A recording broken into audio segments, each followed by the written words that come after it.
கிறிஸ்துவுக்கு மிகவும் பிரியமான தேவ ஜனங்களே, இயேசு கிறிஸ்துவின் நாமத்தில் இந்த ஞாயிறு விருந்திற்காக உங்களை அன்புடன் அழைக்கிறேன். இயேசு கிறிஸ்துவின் பிறந்த நாளை முன்னிட்டு கிறிஸ்துதானே உங்களுக்கு முன்பாக சென்று தடைகளை நீக்கி எல்லாவிதமான ஆசீர்வாதங்களையும் உங்களுக்கு கொண்டு வருவார் என்று இந்த கிறிஸ்துமஸ் நன்னாளில் உங்களை நான் வாழ்த்துகிறேன். இந்த நாளில் உங்களுக்குரிய ஆசீர்வாத வசனம் மீகா 2:13. தடைகளை நீக்கி போடுகிறவர் அவர்களுக்கு முன்பாக நடந்து போகிறார். அவர்கள் தடைகளை நீக்கி கர்த்தர் அவர்கள் முன்னணியில் நடந்து போவார். நிபந்தனை அதே வசனம், வாசலால் உட்பிரவேசித்து கடந்து போவார்கள். பூனை குறுக்க போகுது, போற காரியம் விளங்குனா மாதிரி தான் நாம் சொல்றதுண்டு. நாம் ஒரு ஆசீர்வாதத்தை நோக்கி போகும்போது அங்கு ஒரு தடை வருதுன்னா இது கர்த்தருக்கு பிரியமில்லை போல நாம சொல்லி நாமே ஒரு முடிவுக்கு வந்து அந்த ஆசீர்வாதத்துக்கு நாமே நமக்கு தடையாயிடுவாங்க. அப்படி அல்ல, தடை எதனால் வருகிறது என்று பகுத்தறிந்து பார்க்கணும்.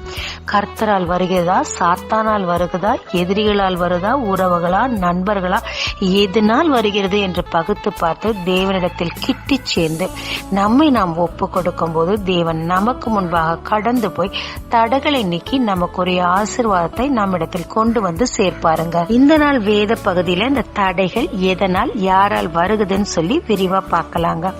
முதல்ல எதிரிகளால் வரும் தடை.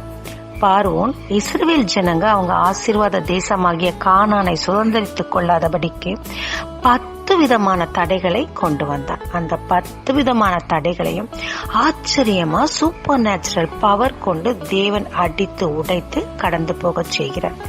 2வது, செங்கடல் தடையாய் வருது. வழியில தண்ணி, அப்பம், மற்ற நாட்டு எதிரிகள் எல்லாமே தடையா வருது. ஜனங்கள் முறுமுறுத்து அவர்களுக்கு அவர்களே தடையாய் இருந்தார்கள். மேலே யோர்தான் தடையா இருந்தது, எரிகோ தடையா இருந்தது. அதையும் தேவன் சூப்பர் நேச்சுரல் பவர் கொண்டு உடைத்து எறிந்தார். உள்ள போன உடனே கானானியர்கள் தடையா இருந்தாங்க, அவர்களையும் தேவன் விரட்டினார். அப்படியும் கொஞ்சம் பேர் இருந்தாங்க. இவர்களை மிருகத்தினிடமிருந்து பாதுகாக்க தேவன் அதை அனுமதித்து வைத்திருந்தார். இதிலிருந்து நாம் தெரிந்து கொள்வது என்ன? எதிரிகள் எத்தனை விதமான தடைகளை கொண்டு வந்தா நாம் ஃபுல் போக்கஸ்டா தேவ சித்தம் நிறைவேற்ற போய்கிட்டே இருக்கும் போது தேவன் நமக்கு முன்பாக கடந்து போய் சூப்பர் நேச்சுரல் பவர் கொண்ட தடைகளை உடைத்து நம் ஆசீர்வாதங்களை நம்ம சுதந்திரிக்க செய்வார்கள். 2வது, சாத்தானின் தடை. பிதாவின் நோக்கத்தை நிறைவேற்ற இயேசு கிறிஸ்து தன்னைத்தானே ஒப்பு கொடுத்து வந்த போது உலக ஆசைகளை காட்டி பிசாசு தடுத்தார். இயேசுவோ ஒரே வார்த்தை, வசனங்களை பயன்படுத்தி அப்பாலே போ சாத்தானேன் சொன்னார். பிசாசு ஓடி போனான். தேவ நோக்கம் முழுமையாய் கிறிஸ்துவுக்குள் நிறைவேறிற்று. இதிலிருந்து நாம் அறிந்து கொள்வது என்ன? தேவ நோக்கம் நிறைவேறக்கூடாதுன்னா சாத்தானே டைரக்டா வந்து இறங்குவான். ஏதேன் தோட்டத்துல வந்தான், யோபுவோட வாழ்க்கையில வந்தான், இங்க நேரடியா இயேசு கிறிஸ்துவுக்கும் வந்தான். இங்கு தேவன் தடையை எப்படி நீக்கினார்? வசனங்களை கொண்டு, அப்பாலே போ சாத்தானே என்ற அறிக்கையை கொண்டு ஃபுல் போக்கஸ்டா இருந்தபடியினால் இதை செய்ய முடிந்தது.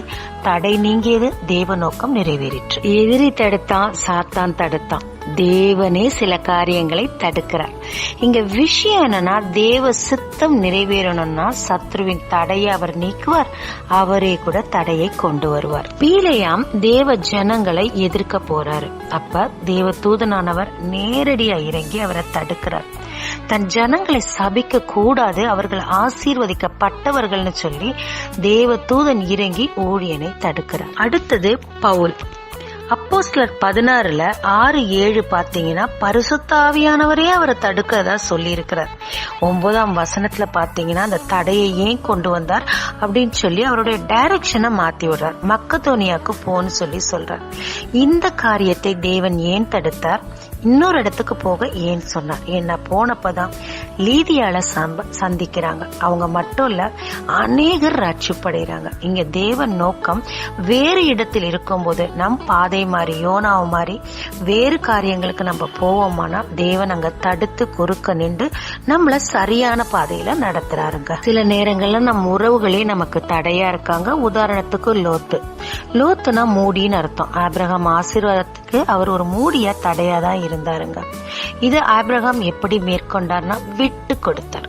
உன் இஷ்டத்துக்கு நீ போப்பான்னப்ப கண்ணுக்கு பிரியமான இடத்துக்கு அவர் போயிட்டார். அதற்கு பிறகு தேவன் பேசினார், நீ நல்லா சுத்தி பாருப்பா, நீ கேட்கறதெல்லாம் உனக்கு தரேன்னு சொல்லி அதற்கு பிறகுதான் ஆசீர்வாதத்தை மிகப்பெரிய அளவில் ஆபிரகாம் சுதந்திரித்துக் கொண்டார். சில நேரத்துல நாம் நம்பும் ஊழியர்களே நம் ஆசீர்வாதத்துக்கு தடையா இருப்பாங்க. 1 ராஜாக்கள் 13 ஒரு இள தீர்க்கதரிசி தேவன் தன் திட்டத்தை நிறைவேற சொல்லி திரும்பி போக்காத, அங்க சாப்பிடாத, தண்ணி குடிக்காத தெளிவா டைரக்ஷன் கொடுத்து அனுப்புறார். ஆனா நடுவுல ஒரு வயசான தீர்க்கதரிசி வந்து ஒரு பொய் சொல்றார். தேவன் எங்க வீட்டுக்கு வர சொல்லி இப்பதான் சொன்னாருன்னு சொல்றார். இவர் தேவ வார்த்தையை ஸ்ட்ராங்கா நம்பி இல்லாம, இவரும் தீர்க்கதரிசி தானோ, தேவன் தன் மனசை மாத்திருப்பாரோன்னு நினைச்சிட்டு அவர் பின்னாடி போறாரு.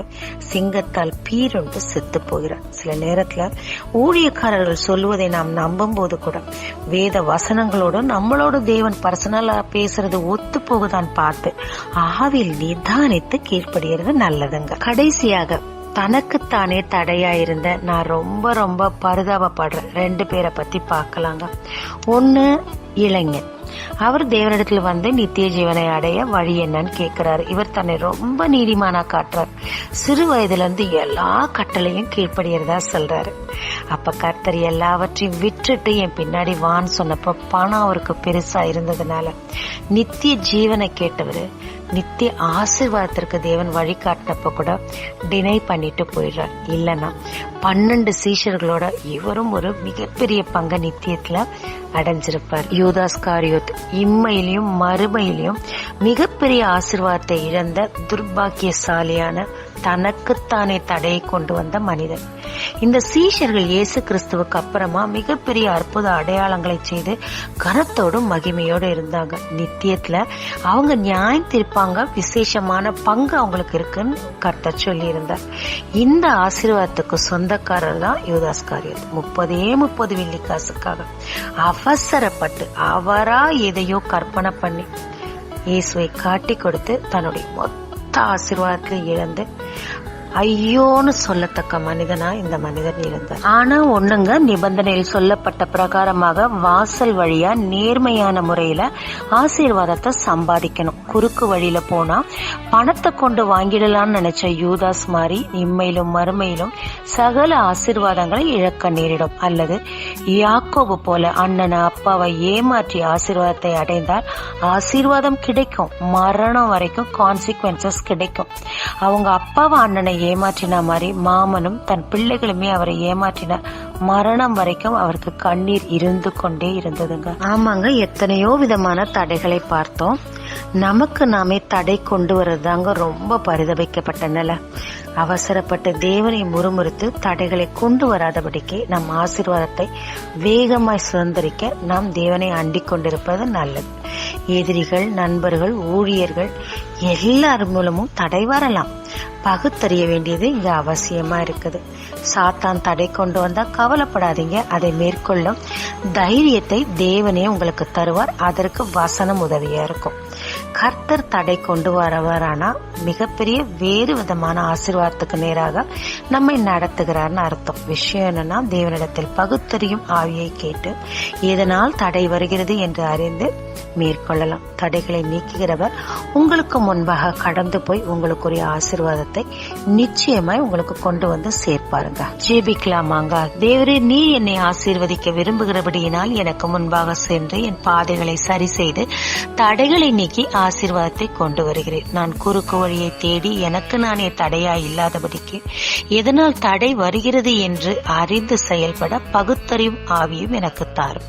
இயேசு மூலம் பிதாவே, ஆமென். இயேசு கிறிஸ்துவின் நாமத்தில் இந்த நாளில் உங்களை ஆசீர்வதிக்கும் ஜீசஸ் விஷன்.